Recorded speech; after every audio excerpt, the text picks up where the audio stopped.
So we knew it was going to happen eventually. Let's just rip the Band-Aid off now.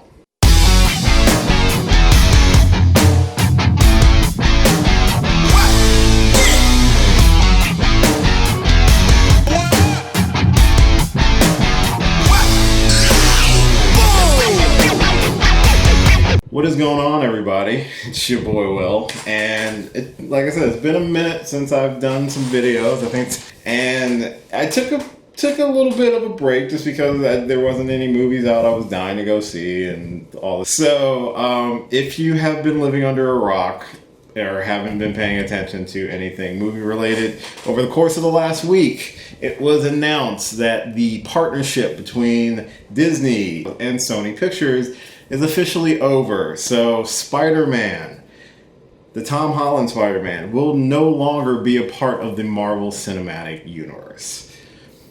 Pour one out for Tom, because he is having a rough week. So I'm not going to get into all of the details about it. I really want to just do this video to basically give my thoughts on it, and I waited at least a week before I decided to do a video about it because it was a forever changing story. At first everything was very vague, and then things started coming to light, and it's like, what's this all about? Who's to blame? What does this mean for the future of Spider-Man? So I just wanted to make a quick video expressing my thoughts, and basically that's it. So this is it. So the article originally came from Deadline that talks between Disney and Sony Pictures broke down in terms of re-upping the deal for sharing the rights of Spider-Man.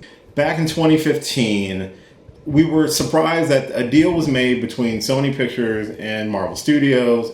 Sony would allow for Spider-Man, the character of Spider-Man, Peter Parker, to appear in Marvel's Cinematic Universe, the MCU, with the caveat that Marvel would then be creative leads on rebooting the Spider-Man franchise. So basically just Peter Parker, just Spider-Man. The deal was for a number of movies, mainly 2 standalone Spider-Man movies, as well as any appearances within any other film franchise within the MCU. So Sony would allow Spider-Man to appear in the MCU. Marvel Studios was going to assist in creating a brand new Spider-Man and spearheading new standalone movies. The deal was that the standalone Spider-Man movies, which were Spider-Man Homecoming, Spider-Man Far From Home, those would be fully financed by Sony Pictures. So Sony would get basically all the profits from the movie, say for about 5% of a first gross given to Marvel Studios and Disney. So those 2 movies were all Sony. Any movie that Spider-Man appeared in that he was not the lead in the movie, Captain America Civil War, Avengers Infinity War, Avengers Endgame, those were all financed by Marvel Studios and Disney, and all the proceeds, all the money from that went to Disney. Sony never saw a dime of that. The only dime that Disney saw from the 2 standalones were about 5%. So Disney was only making 5% off the standalone movies, but getting 100% of the merchandising, which merchandising kids, it was probably about $1 billion onto itself. Okay. That's the basics of the deal, of the original deal. The deal lasted from 2015 up until now. We had 3 movies where Spider-Man appeared in, and we had 2 standalone movies. The most recent one, Spider-Man Far From Home, recently crossed $1 billion, becoming the highest grossing Spider-Man movie of all time. Sony and Marvel went to the table, Sony and Disney, the parent company, went to the table to talk about the deal again. This is where it gets kind of muddy. So Sony wanted to keep the deal as is. They would give Disney 5%, which is basically payment for Kevin Feige doing his job and helping their cinematic universe. And apparently he also had a little bit of a hand in Venom and some of the other development things that they're doing now. And Disney would still keep 100% of merchandising rights, and they would still just continue to work together, which is beneficial for everybody. According to different reports, depending on who you read, Disney decided they wanted a little bit more of a cut. They were willing to co-finance any of the future Spider-Man movies with Sony. Now, keep in mind, Sony was doing all the financing to begin with, so they were taking all the risk, but they were reaping all of the rewards from the standalones. Disney wanted to offer their help in terms of co-financing, so they were, and this is where the report varies, is some say 30%, some say 50%, which is pretty high. So they're offering to cover 50% of the cost of the budget of making the movies, but by doing so, they also get 50% control, or they get 50% of the profit. Mind you, they're still getting 100% of the merchandising rights. So obviously that's a little bit too much, and this is Disney we're talking about, who are this close to ruling the world, so they don't need the money. But Sony, logically speaking, said no. They supposedly countered offer. That's where it gets kind of weird. You have to read a lot of the different articles to get all of the tidbits of it. But Disney didn't want to budge on it, and that's when it just was like, okay, we're just going our separate ways. And we're in this point where, it looks like he's gone from the universe. Now, who's right, who's wrong? That basically, it's your own interpretation based off of what articles you're reading or what information that you're taking in. That's why I waited a week. I didn't want to jump the gun, because a lot of people initially were blaming Sony for it because it's Sony. And I think in a divorce from parents, I think Disney is more of the mom and Sony is probably the dad, so most kids want to stay with mom. If you go based off of most of the reports, it's pretty much Disney's fault for being greedy. As we know, Disney is a juggernaut. They just recently purchased 20th Century Fox. They are on the verge of potentially being a monopoly, which is not good in the sense of it's not the board game Monopoly. We're talking about who runs the world, sort of thing. So for them to want a little bit more is understandable, considering the fact that they put in time and effort in order to help rehabilitate the Spider-Man character. Now, keep in mind, the character of Spider-Man in the movies has had its ups and downs. All the standalone Spider-Man live-action movies that were produced and created by Sony have never grossed below $700 million. Now, I say live-action because Spider-Man Into the Spider-Verse, which is probably the best Spider-Man movie ever, only grossed like just under $400 million, but that's animated, so it's not really live-action. So I just wanted to put that caveat out there. For a lot of people, because of the more recent Spider-Man films, mainly the Amazing Spider-Man series, were not critically and fan praised. You know, the thought of Sony taking the helm again on the Spider-Man franchise has some people iffy, so to speak. I think, if I'm being completely honest, yes, was Disney greedy for wanting more money, even though they're getting 100% of the merchandising? And it's not like they really need that. They don't need any more money. They're going to get it, but they don't need it. Was the deal working totally fine? I think it was. I think Disney saw the success that they were getting, not only from Spider-Man being a part of the universe, but from the standalones, or how much they were doing. They wanted a little bit more of the moolah, and they kind of overstepped a little bit. So, and Sony rightfully so, this is their character that they own. Now, when I mean Sony owns the character right, they own the movie rights to Spider-Man. So basically any of the live action or animated theatrical releases, they own the rights to that character. Television rights, the character rights in general are owned by Marvel, who are owned by Disney. So technically Disney owns basically 60-70% of the character, and Sony owns the other 40. So that's where it gets muddled into who owns what. But in terms of what we're talking about with the movies, Sony owns the rights, and that's Sony's biggest franchise. If you really look at Sony's franchises that they own, they don't have much else but Spider-Man. They had really great success with Jumanji like 2 years ago, but that's it. I can't think, and I think they own the Bond franchise, I think. But that's about all. So Spider-Man is their crown jewel. And if they were to split production budget 50-50 with Disney, Disney would now have 50% stake in it. Even 30% would be a lot. So it's a bummer that the partnership is coming to an end. And as a fan, I am disappointed. We've been blessed as fans of this stuff for the last 10 years, if not more.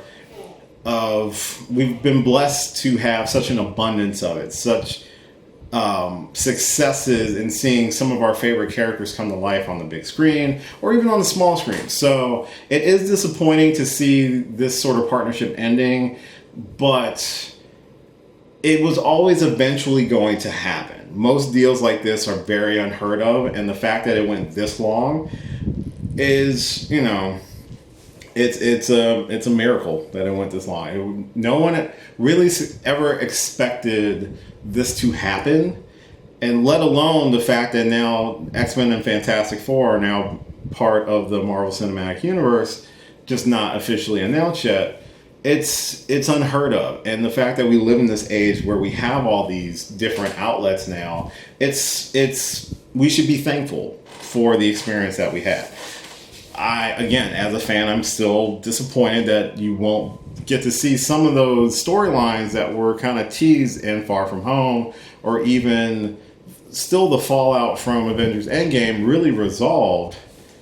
I mean, if you remember in Far From Home, spoiler for Far From Home, if you remember, there was a line that Happy told Peter that I don't think Tony would have done what he did if he didn't know that you were still going to be here when he was gone. Whoops. so to speak. So, yeah, I'm disappointed. I get it. I'm not a business guy, but